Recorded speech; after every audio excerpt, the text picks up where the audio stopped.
So you'll see hook turns in Guaguancó, Colombia, and Casino. I do them all the time. I've never tried to teach them because I just assumed everyone grew up trying to be Michael Jackson, but that's what we're gonna do today.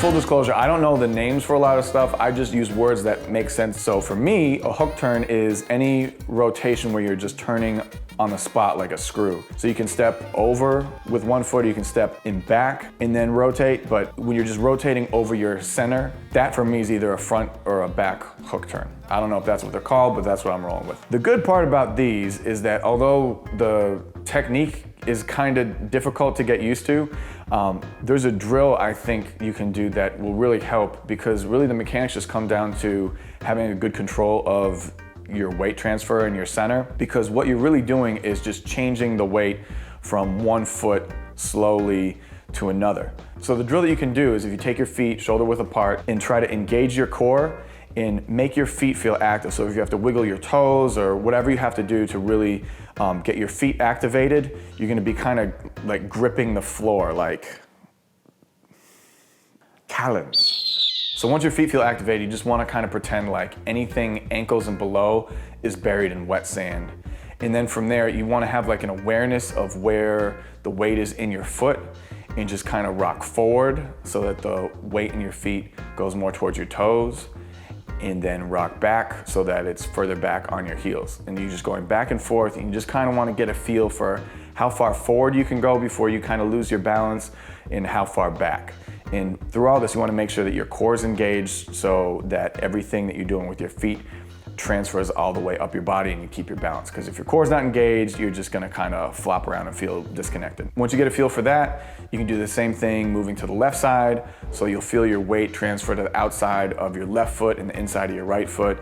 And then you bring it back to the center and then go over to the right. You should feel the weight on the outside of your right foot, inside of your left foot. And then from there, once you go back and forth and side to side a few times, you can start kind of trying to bring things around in a circle and then rotate the other way. And so what you're doing with this drill is you're allowing your body to calibrate itself. So it's doing all these calculations behind the scenes of where your center mass is and where the weight is on your feet. And as you kind of push it, you're just letting your body get the opportunity where it can do some of the heavy lifting for you when you're learning this turn, as opposed to having to think about it too much where you're putting your weight on your feet. Your body will already know how to react. So once you get a feel for that, maybe after you've tried like a Michael Jackson lean, see how that goes for you, you can allow your feet a little bit more freedom. So allow your heels and toes to come up off the ground and see how far you can push it, and you're just increasing your body awareness as it pertains to weight transfer. So after you do that a little bit and you get comfortable with the weight transfer, we can start getting into the hook turns themselves.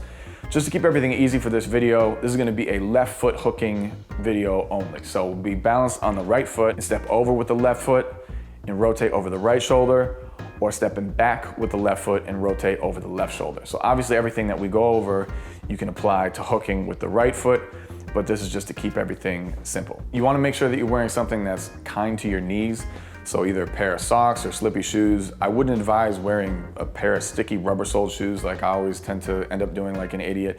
You wanna save your knees. So the first thing you're gonna do is make sure your core is engaged, because none of the motion is gonna transfer from your lower body to your upper body if you don't have your core activated. So you have all of your balance on your right leg. You can kind of kickstand with your left foot, and then just bring that left foot in front about 45 degrees, kind of kickstand with the toe. And what you're gonna do is, as you rotate, allow the weight to transfer more to your left foot, and it will be going from the toe and then the middle and then to the heel. And as you bend your right knee and allow the weight to transfer from your right foot to your left foot, you should try to wind up so that your feet are just about next to each other and you're facing 180 degrees just the other way. Once you're there, you can stabilize by putting both your feet flat and just see if your weight's about 50-50. And you can experiment where you're stepping with the left foot initially to see if you can wind up with your feet just next to each other. You might find that at first you're getting all coiled up, but just play with it a little bit and see if you can get a solid 180-degree rotation where you wind up with both feet about right next to each other feet flat on the ground, weight 50-50. So start off with the weight balance in the middle of the right foot, kickstand with the toe of the left foot, gradually transfer some of the weight from the right foot to the ball of the left foot. Your right heel will start to come up off the ground, and you'll be transferring the weight on your left foot from the ball more towards the heel.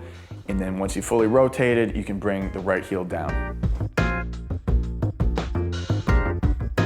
When you want to bring the rotation around 360 degrees, you're just going to hook a little bit more aggressively. So instead of taking the toes of the left foot and placing them 45 degrees in front of you, you want to see if you can wrap almost towards your right heel, and the weight transfer is going to stay exactly the same. So you're balanced on your right leg, you're going to put some of the weight gradually onto the toes of your left foot and let that transfer from the toes to the ball to the heel of the left foot. Your right heel is going to come up as you do that, and then you can bring it down. There's a lot of things that can help bring that turnaround. You just want to make sure that your core is engaged, so everything that's going on with your legs transfers to your upper body. You might also find that your right foot is kind of going along for the ride for the last bit of that turn, sort of like skating along the ground. But if you hook super tight, that really won't need to happen. Depending on whether you like the aesthetic, you can also look over your shoulder and spot where you're trying to end up at the end of the rotation, but you should also be able to do the turn just with your legs. Another thing you can do that'll make things easier is you can kind of cheat the rotation a little bit early. So I'm trying to show you the fundamentals of the weight transfers so you can get the mechanics of the turn down. But once you want to sort of double up on the hook turns, or you're someplace that's sticky, or you got whatever shoes on and the turn's just difficult for whatever reason, you can get a quarter, almost a half of a rotation before the foot you're hooking with even touches the ground. So in a pinch, that'll get it done. So let's figure out how to hook turn with the leg and back. So we're gonna start off the same way with the weight on the right leg. Take your left toe and put it about 45 degrees behind you. And this one, the weight's gonna just transfer from the right leg to the left toe, to the ball of the left foot, and then down to the heel. And as the weight leaves the right foot, it's gonna go from flat to more up on the heel and then back down. As I'm showing these, I'm exaggerating a little bit the up and down of the toes and the heels just to be clear about where the weight is. But that's where that drill that we did in the beginning comes in handy. It's gonna help you develop more sensitivity for where the weight is in your foot, so you can make the movements more subtle and it'll just look like you're gliding.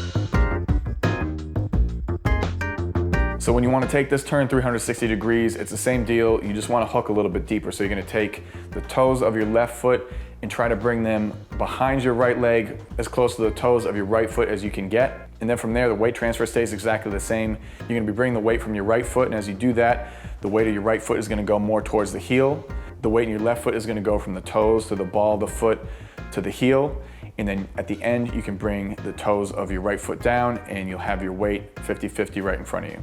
So there's a lot of places that you can put these. Like I said, you can put them in Colombia, Huahuancó. You can do them while doing casino turns in a lot of spots. If you put them in a forward and back, obviously hooking with the left foot in front works out real well on 1. And then you can hook behind with your right foot on 5.